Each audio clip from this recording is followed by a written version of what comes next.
5 তারিখে কইছে আপনি ঢাকাতে এটা মুখের কথা প্রমাণ আছে ঠিক এটা প্রমাণ আছে লাঠি দিয়ে বিএনপি বাইরে এটা আমাদের বাবুল ভাইও জানে উনি আমলি করছে বাবুল ভাইও জানে আমাদের ইউনিয়নের নেতারাও জানে আর 4 তারিখে এসে মোহাম্মদপুর এসে এমন বড় নেতা ভাইরাল নেতা হয়েছে তারপরে এই এক ধরা ওয়াক ধরা উনুরটা কাকা উনুরা উনা এই বহুত ধরা আমরা ইউনিয়ন নেতারাও জানে আমাদের অভিযোগ ইউনিয়ন নেতার কাছে গেছে কিন্তু তাদের কাছে আমরা কোনো পাই নাই আমরা নিরুপায় হয়ে আমাদের এলাকার মানুষ এটা সুযোগ নিচ্ছে এটা করার জন্য এটা তোরা মীমাংসা করলে বাবু ভাই নাই আমরা এই কথা আমরা মানব ক্লিয়ার কথা আমরা এটা আজ করবো এটা যদি মীমাংসা করান তাহলে বাবু ভাইয়ের সাথে আড়াই করেন আমরা আরো মানুষ নিয়ে ধরো হয়ে যাতে এই জিনিসটা আজও নিষ্পত্তি হয় আমাদের দলের মধ্যে না হয় ঠিক আছে আর না হলে আমরা কাছে গেছে আমরা কাছে আপত্তি বল পাই না নাহলে আমরা এটা অগ্রসর বলে আসসালামু আলাইকুম ঠিক কথা অসংখ্য ধন্যবাদ বন্ধু আল্লাহ করে মনের আবেগ যদি না প্রকাশ করে দেন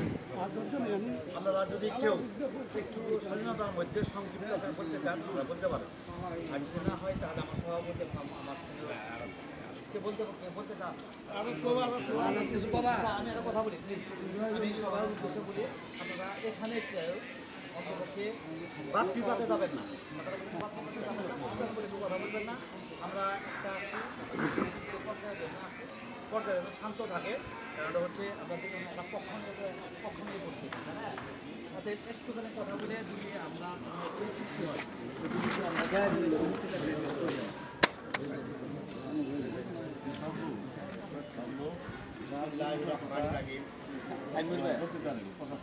সংগ্রামী আজকে যে ঘটনাকে কেন্দ্র করে আমরা এখানে উপস্থিত হচ্ছি সেও আমাদের একজন বিএনপির ভালো মতে ভুল ভ্রান্তি তার ভিতরে মানুষ ভুল করে শয়তান ভুল করে না শয়তানের জায়গা থেকে তবে হিতাকাঙ্ক্ষী এড়ে আমি যে কথাটা বলতে চাইতেছি তাকে একবারের জন্য হলেও শাস্তি যেটা হয়েছে তাকে ক্ষমা করে দেওয়ার জন্য সবার কাছে অনুরোধ এই বলে আমার বক্তব্য শেষ করি শহীদ জিয়া অমর হোক দেশনেত্রী বেগম খালেদা জিয়া অমর হোক